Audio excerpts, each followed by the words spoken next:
ఓం నమో వెంకటేశాయ. ఇప్పుడు మనం శ్రీమద్ భగవద్గీత 18వ అధ్యాయము మోక్ష సన్యాస యోగంలో 61వ శ్లోకం నేర్చుకునే ప్రయత్నం చేద్దాం. ఈశ్వర సర్వభూతానాం ఈశ్వర సర్వభూతానాం ఈశ్వర సర్వభూతానాం ఈశ్వర సర్వభూతానాం ఈశ్వర సర్వభూతానాం ఈశ్వర సర్వభూతానాం హృద్దేశేర్జున తిష్టతి హృద్దేశేర్జున తిష్టతి హృద్దేశేర్జున తిష్టతి హృద్దేశేర్జున తిష్టతి హృద్దేశేర్జున తిష్టతి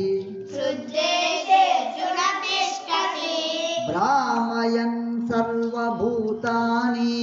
భ్రామయన్ సర్వభూతాని భ్రామయన్ సర్వభూతాని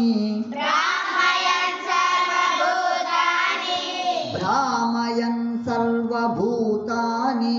భ్రామయన్ సర్వభూతాని యంత్రారూఢాని మాయయా యంత్రారూఢాని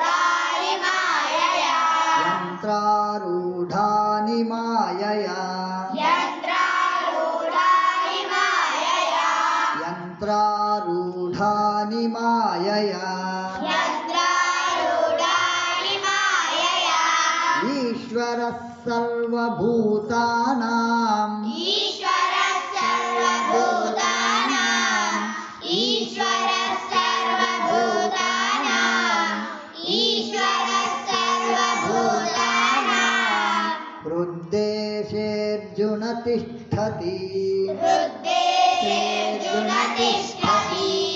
హృద్దేశేర్జున తిష్టతి హృద్దేశేర్జున తిష్టతి భ్రామయన్ సర్వభూతాని భ్రామయన్ సర్వభూతాని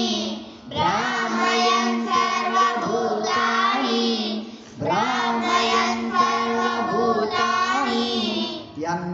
యంత్రారూఢాని మాయయా యంత్రారూఢాని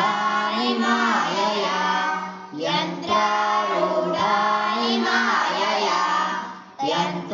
యంత్రారూఢాని మాయయా ఈశ్వర సర్వభూతానాం హృద్దేశేర్జున తిష్టతి ఈశ్వర సర్వభూతానాం హృద్దేశేర్జున తిష్టతి ఈశ్వర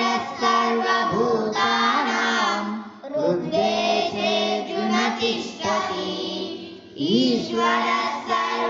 సర్వభూతానాం హృద్దేశేర్జున తిష్టతి భ్రామయన్ సర్వభూతాని యంత్రారూఢాని మాయయా భ్రామయన్ సర్వభూతాని యంత్రారూఢాని మాయయా భ్రామయన్ సర్వభూతాని యంత్రారూఢాని మాయయా భ్రామయన్ సర్వభూతాని యంత్రారూఢాని మాయయా एक दो ఈశ్వర సర్వభూతానాం హృద్దేశేర్జున తిష్టతి భ్రామయన్ సర్వభూతాని యంత్రారూఢాని మాయయా एक दो ఈశ్వర సర్వభూతానాం హృద్దేశేర్జున తిష్టతి భ్రామయన్ సర్వభూతాని యంత్రారూఢాని మాయయా एक दो ఈశ్వర సర్వభూతానాం హృద్దేశేర్జున తిష్టతి